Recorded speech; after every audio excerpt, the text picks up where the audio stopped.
welcome to RobsCamino, and this week we have a crowd. Let me just introduce top left Fermin, welcome, who is actually showing himself as Suzanne Swain. We'll get to that. And then sisters Maria and Belen, welcome. So nice to have you with us. So what we're going to be talking about this week is the fact that Maria and Belen run a Casa Rural. And we're going to hear about that Casa Rural and how it's different from an albergue. And that's coming right up.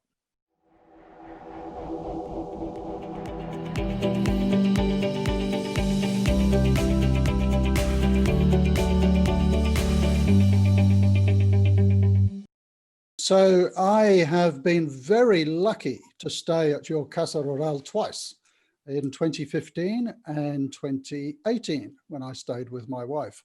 It's a wonderful place in a lovely village of Hornillos. And I'm curious, how long have you been running that Casa Rural, and what's the involvement of the family? I think the whole family actually are involved in running it. Sí, dice que ha estado un par de veces en vuestra casa, en el 2015 y en el 2018 con su mujer, que estuvo muy contento ambas veces y que le gustaría saber cómo es llevar un albergue o una casa rural en familia. Todo para vosotras. Pues es una aventura bonita y a la vez complicada, ¿vale? Porque algunos de nosotros tenemos otros trabajos, pero lo complementamos con el albergue. Entonces, por ejemplo, unas hermanas de Bilbao, el fin de semana cuando viene de Bilbao, echa una mano. She says that it's a really beautiful experience, but at the same time it's an adventure, because they are in charge of Casa Rural, the whole family, and some of them have other jobs. Her sister works in Bilbao, which is a city like 200 kilometers away, and she has to come back. Bueno, mi hermano es agricultor, yo soy profesora, mi hermana tiene otra empresa, entonces lo complementamos todo un poco, y la verdad es que como tenemos buena mente familiar y que nos dure, pues bueno, es una aventura intensa pero bonita. Bonita sobre todo porque es un trabajo en el que estás con gente muy diferente, y la verdad es que lo que hemos aprendido todos de la Casa Rural es que todo el mundo que viene, y no es por querer dorar la píldora, tiene como unas ganas de querer hacerlo todo bien, todo el mundo cuida la casa, te pregunta las cosas con mucha educación. Es tremendamente raro encontrar un peregrino que sea desagradable. We better translate that bit. Okay, I speak very fast, sorry. Yeah. Yeah, actually, her brother works in agriculture. She's a teacher. So as she was saying, it's not easy to do these two things at the same time. But they are really, really happy with Casa Rural, because even if it's a work done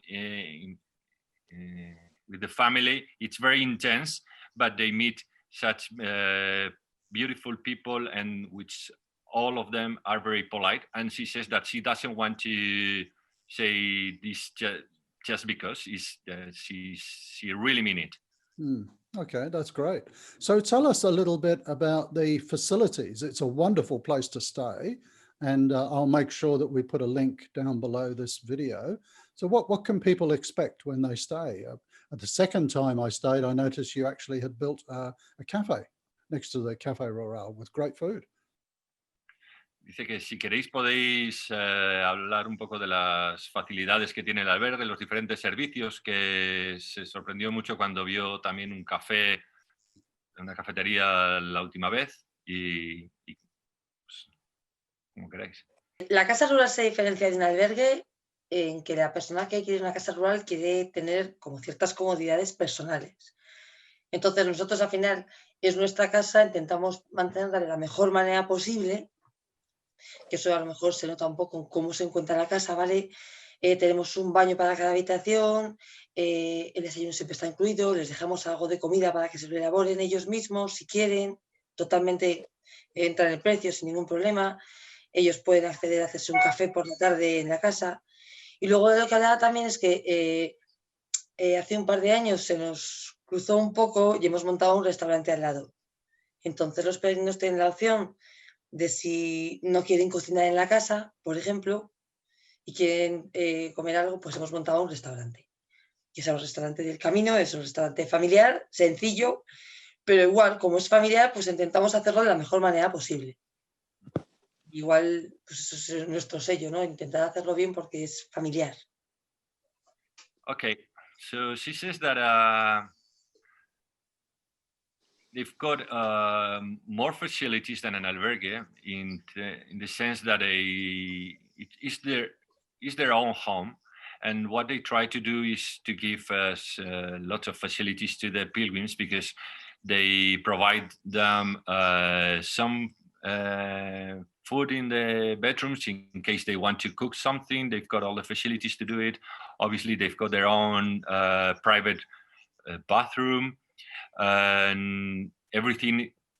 They try to maintain it very clean because they feel that it's their home. Well, actually, it's their home, and it's where they were grown up.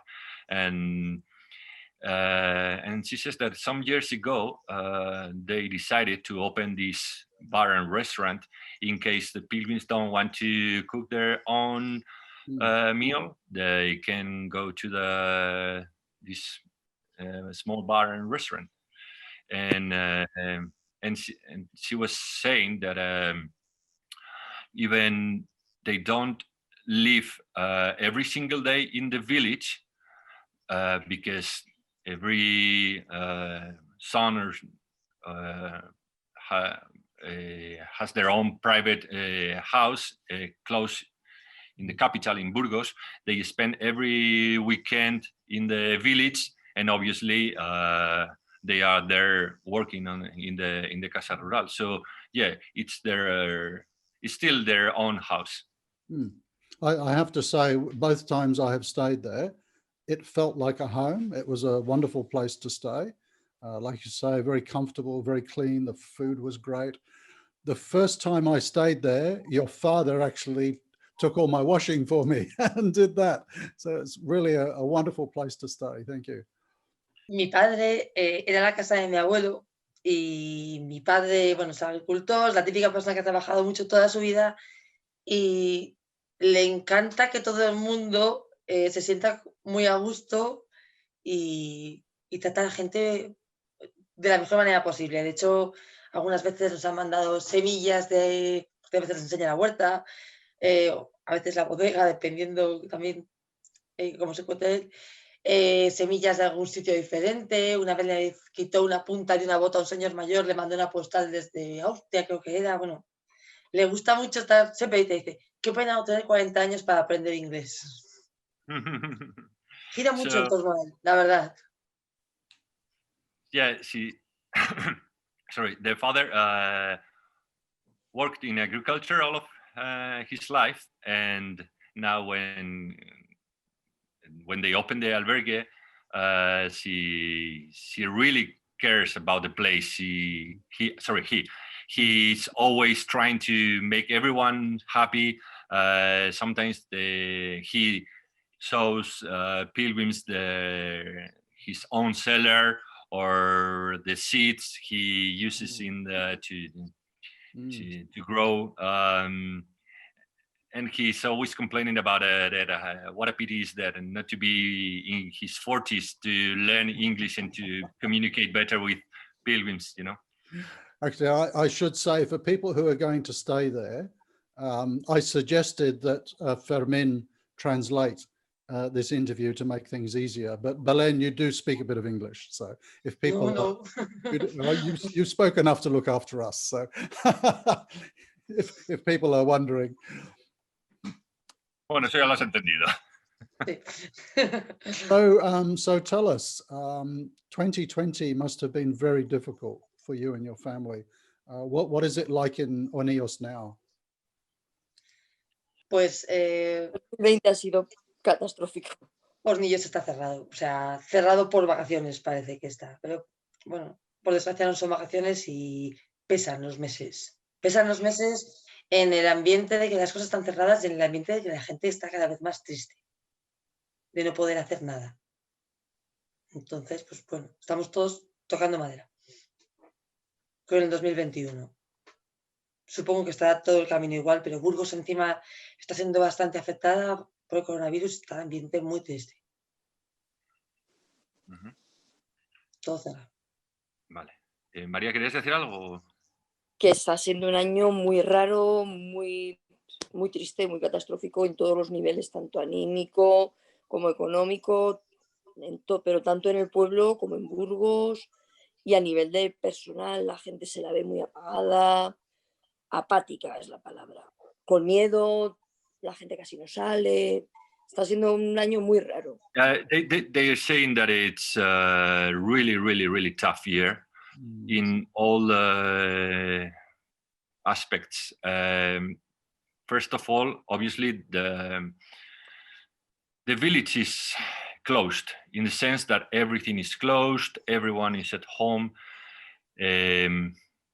Burgos, the province of Burgos, has been really affected because of the COVID.